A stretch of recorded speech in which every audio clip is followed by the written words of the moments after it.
When I was a kid, I was already a very lonely one. I had almost no friends and was only a child for the first decade of my life until my younger brothers were born. So to make up for the lack of human interaction in my life, I was known for having a fertile imagination. Wherever I went, wherever it was, all my family says that they remember me having more imaginary friends than any kid could imagine. They weren't just your common made-up goofy creatures or the princess still waiting for the prince, though. They were many mythological creatures, like fairies, dwarves, or sometimes small dragons. That may be one of the things that may come in handy later, as I'm not sure myself if what I saw was real, or just the imagination of a kid who was so scared that they tried to make an excuse for something seemingly completely normal. I'm 15 as I'm writing this, though to tell this story we have to go back when I was around 8 or 9. I was living in Portugal back then, and I still am to this day, with the exception that now we live in the capital and not in the outskirts of a smaller city. But that's not important for this story right now. But what's important, however, is that when I was younger, my mother and I used to go with her friends on small trips south to a beach fairly known for its tourism, and we went there every summer without an exception until this happened. On this particular year, it was only me, my mother, and one of her friends who dragged his nephew who was my age along. With names it'll be easier, though for privacy reasons I'll have to change them. Let's say that my mom's friend is Vitor, and the boy is Alfonso. As soon as we arrived to the small Maker's Shift parking lot, me and Alfonso immediately jumped out of the car, grabbing our beach toys and sprinting to the beach. Neither of the adults were worried, since they knew that we were smart kids and wouldn't go further than the place where the water met the sand. So they took their time, taking some of the crucial things from the car trunk, and eventually met up with us on the beach itself.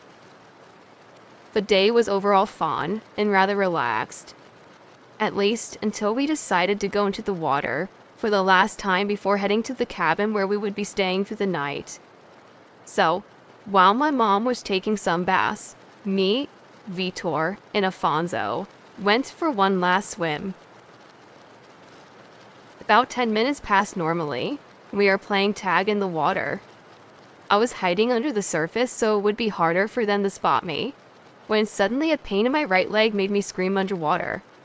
Before I knew it, I was being pushed to the depths of the lake, the pain only increasing as something seemed to dig into my flesh, my arms reaching just above the water to signal that I needed help while trying to swim away from this senseless grip. It's amazing how the human can be so strong when its life depends on it. After a while, my overall wimpy body gave up, and I was dragged further into the bottom. My eyes started to make everything darker and fuzzier. Last thing I remember would scare me for life. A gigantic, dragon-like creature in an ill shade of green and traumatized and glowing amber eyes was almost biting my leg off. I was in such a state of shock, I think I must have blacked out. It wasn't until later I wake up with the warmth of my cabin's room, my aching leg now bandaged up. I immediately screamed for my mom, who was just casually walking in after hearing me call out for her. First thing I remember asking was, "Did you get the monster?" "What monster?" my mom asked with a perplexed look on her face. "The monster that pushed me into the water," I overwhelmingly screeched, getting a scold from my mother for it, as her shouting is a very offensive term here. Laying the fact that Iberian languages make you seem like you're screaming at someone half of the time. "What are you talking about? There was no monster there, just stepped too deep into the water." I don't know what exactly happened after, but I do remember a lot of arguing with my mother after trying to convince her that it was something beyond natural that had done this to me. One thing I'm sure of though, if I simply lost my foot in the water, how come that was able to have a tooth-like scar on my leg? That just doesn't make any sense, and I can't quite explain it. But I know what happened, and it doesn't matter what anyone else says.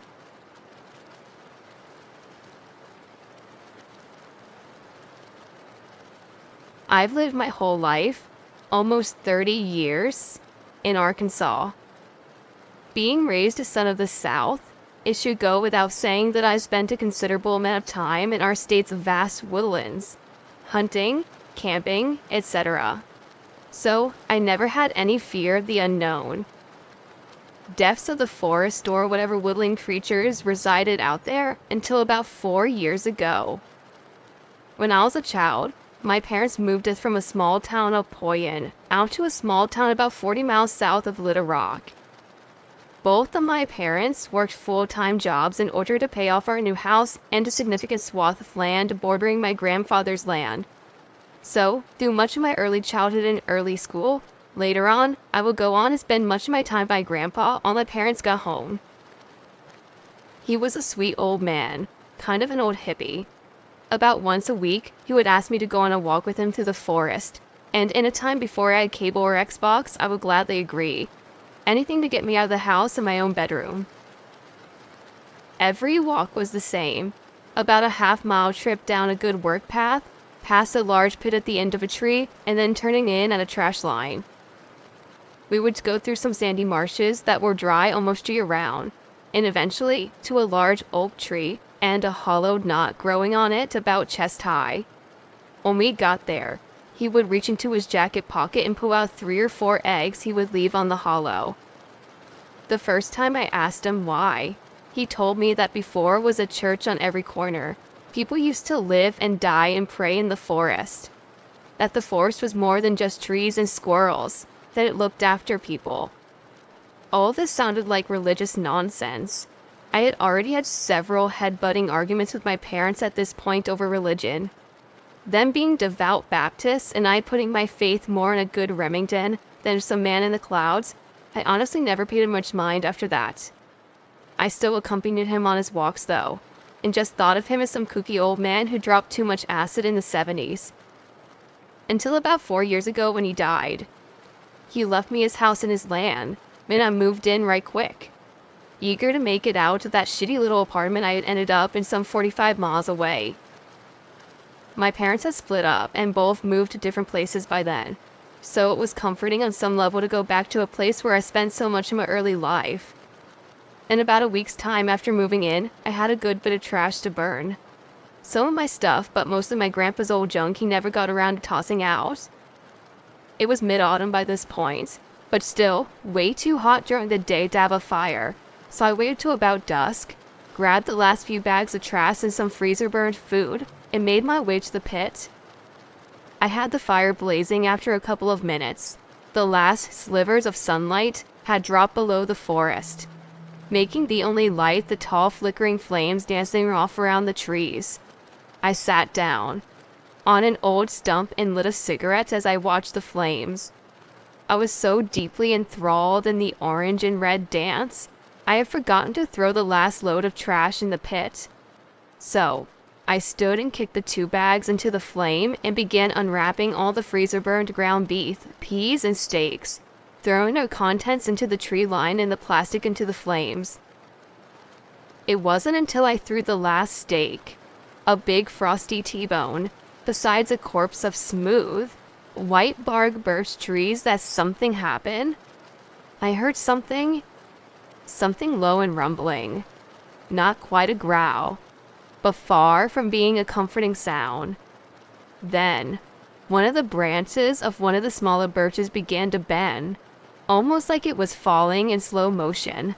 Then, extended out, and I saw from the firelight with a horror that I had previously thought were long little branches were gnarled, impossibly long fingers ending in savage points.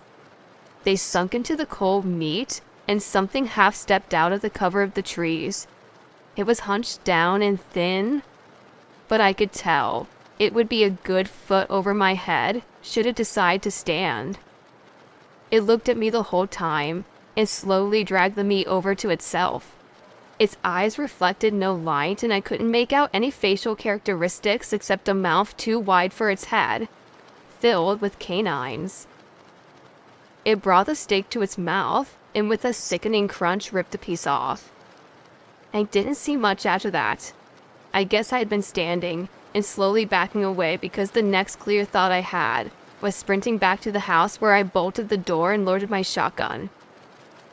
I sat up all night, my head swimming with questions. Grandpa had never said anything about a creature living in the woods. But come morning, I was convinced that's why he left those eggs out every week. A few days later, when I had the nerve to step back into the forest, I went in with a pocket full of eggs and placed them in the hollow, just like he used to. I haven't seen or heard anything like that.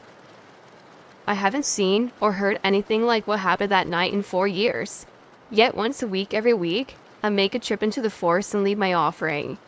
Yet to this day, I have not once stepped anywhere near the tree line after dark.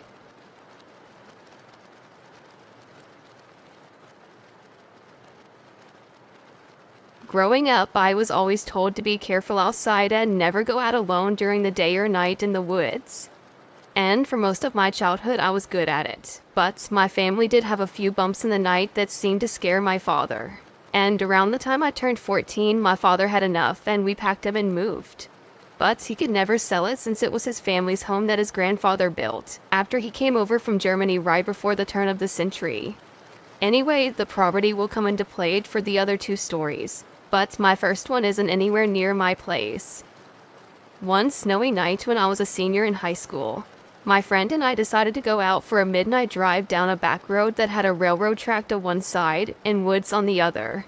As we approach a small bridge type thing for a small creek, we see the car that is coming towards us slam on its gas and peels out of there. Me and my friend didn't really think much of it since we were about 100 yards away. But as we pull up, this big blackish gray thing comes running out into the middle of the road and jumps into the creek bed that was about 6 feet off the ground.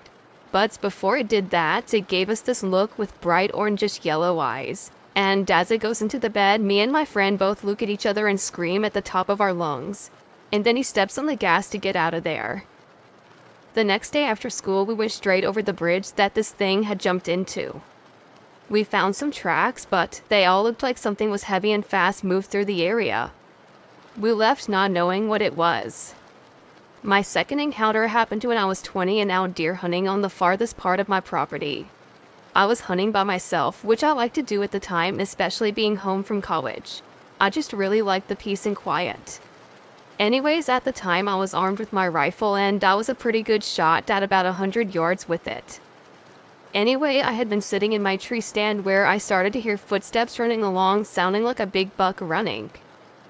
So I got my gun ready for this big buck to come running out, but instead it was this big brown dog. Then I realized it wasn't a dog at all, and by the time the thing stopped and looked at me, it started to snarl its teeth at me. I think I said something like, "What the hell?" then pointed my gun at his head and fired. The creature fell down, and for a few moments I thought it was dead.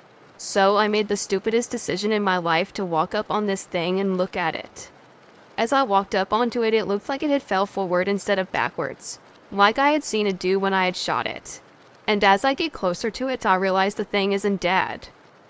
As I walk up closer to it, it starts to stand up, and that's when I realized the thing had to be at least 6.5 feet tall. What felt like forever lasted for a few seconds, and that's when I pulled my .44 Magnum revolver from my hip. I think I shot 4 rounds into its chest. The thing then looked down at its chest and then back at me, then jumped back onto all 4s and ran into the thick brush. This is when I dropped my rifle and ran back to my truck. After this incident, I left and never came back due to the fact of what I saw, but that all changed when I got married. My third encounter happened 7 years after my last encounter. Shortly after I got married, me and my wife had decided to buy some horses, since both of us have grown up with them and that I would be becoming a vet. It just seemed right to us to have some large animals on the property. About a year after we moved onto the property, we had problems with our horses and other livestock. At first, we thought it was just a pack of coyotes, but I couldn't ever find any coyotes on my game counts. So I decided to hunt them, but had no success with that either. So I ruled out that coyotes are the problem. Shortly after that, everything started to calm down with the animals. On the day of my encounter, I had decided to take out a young mare out to stretch her legs for a competition my wife was going to be competing in that weekend. I had also brought my 110-pound Rottweiler along with an old double-barrel shotgun due to the fact of what I saw when I was out hunting when I was 20 years old. About a mile into the woods, my horse started to get spooked. So I got off of her trying to calm her down when I noticed my dogs are growling and looking in the same direction as she is. So I turned around and I see this big dog-looking human thing. I tell my dogs to go home and they slowly back up and take back off into the direction of the house. And that's when my horse starts getting antsier. As I hop back on my horse, I look back to the animal and I see it charging us. I had kicked my horse as hard as I can to get it going. Not looking back, I rode all the way back to the barn thinking this thing was hot on our trail. But when I break the tree line 50 yards from my barn, I realized nothing was following us, so I put my horse back up in the barn after I calmed her down. That is when I began to notice 3 deep cuts into the backside of my horse inches away from where I was sitting. I was terrified. I called the sheriff to come take a look at my horse and my property to find out what did this. 2 cops came to my house that night. 1 sheriff and 1 local cop. The local cop said it looked like knife wounds and had asked me if I cut my horse. I said no, this was an animal that did this. He didn't believe me and then left. The sheriff, on the other hand, went out there to look for himself and came back to me 15 minutes later. He said that he recommends me to be alerted on our property and armed at all times. That or move somewhere else. I think he saw this animal, but I haven't had any problems with this lately. But it's been 4 years since all of this happened and it feels like the time is near. But I really hope it's not.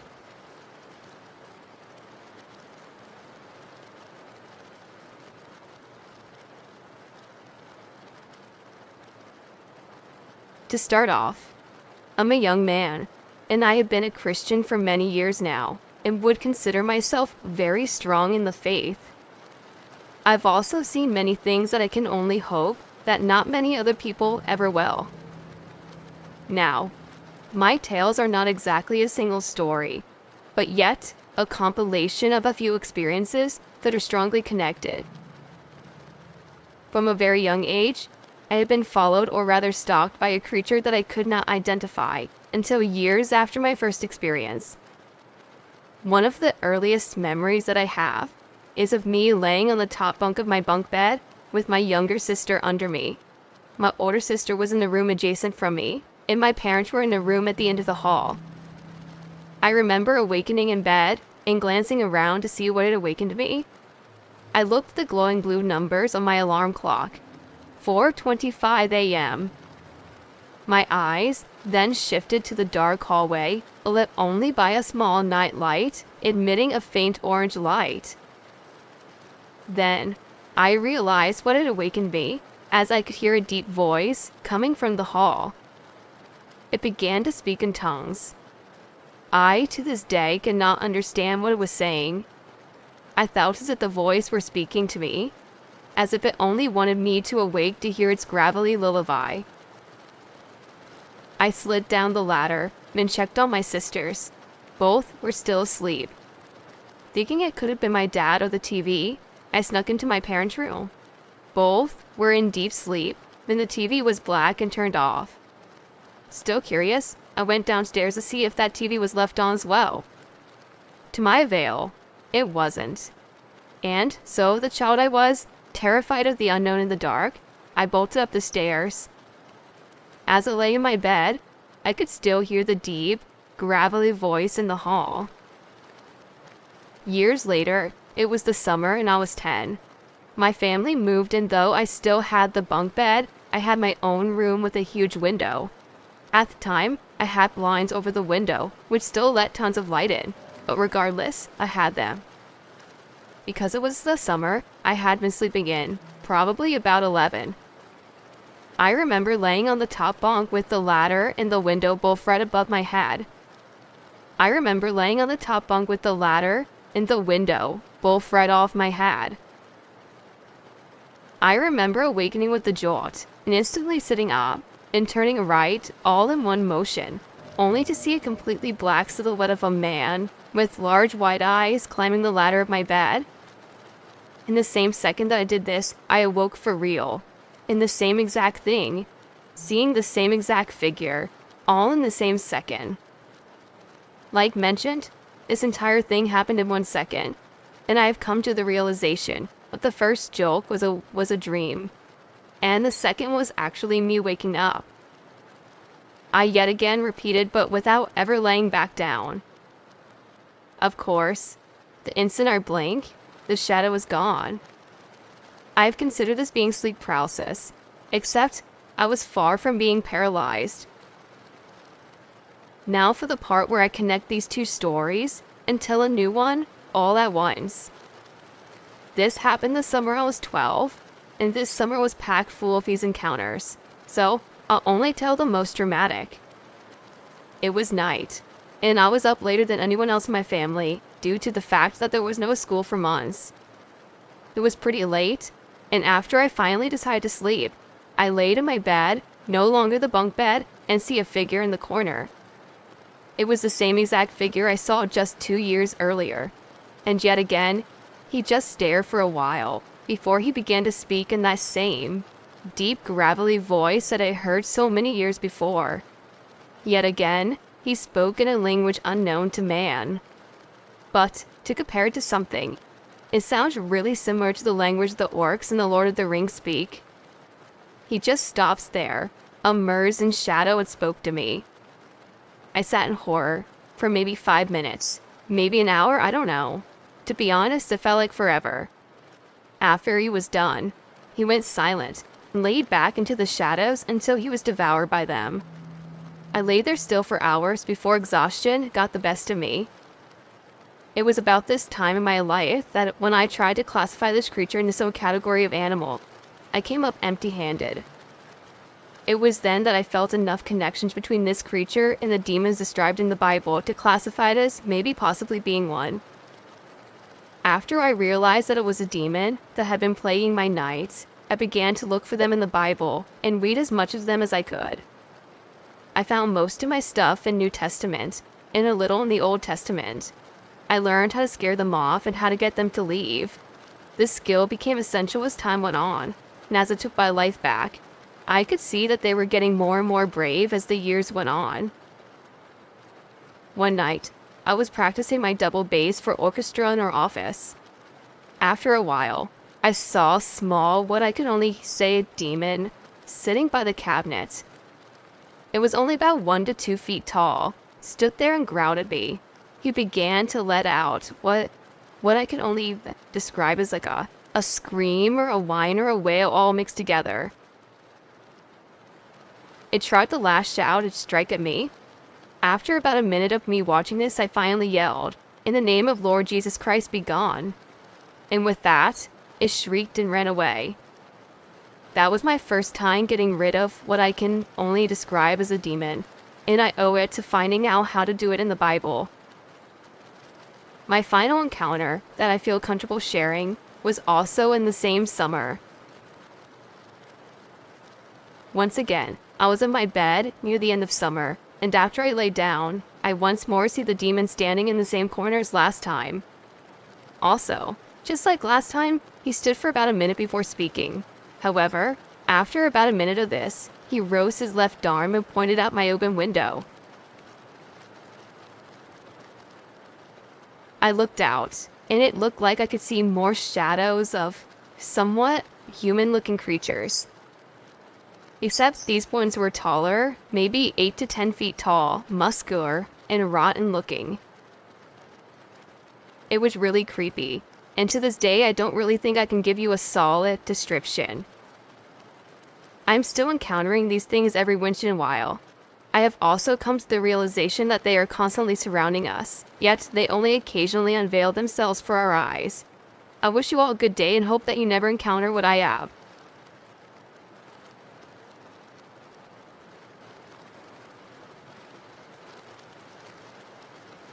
To begin with, I live in Jackson, Missouri, out in the middle of nowhere. This story, I swear, is true, and it is the most scared I've ever been in my entire life. Okay, so this happened in 2014, and I would have been 14 at the time, and it was in the middle of summer, and it was about probably 11 o'clock at night. My mom came into the living room and asked if I wanted to ride with her out to the water district to pay our water bill. I love night drives, so of course I told her I'd go. We headed out to the water tower, and it was pitch black except for the shining of the moon on the road. My mom, my sister, and I were talking and having fun until we got to the water tower. I'm a big baby when it comes to the dark. I'm terrified of the dark, especially where I live. We arrived at the water tower, and I opened the door, and I heard weird sounds coming from the water tower. I told my mom, but she thought I was just kidding or getting too scared.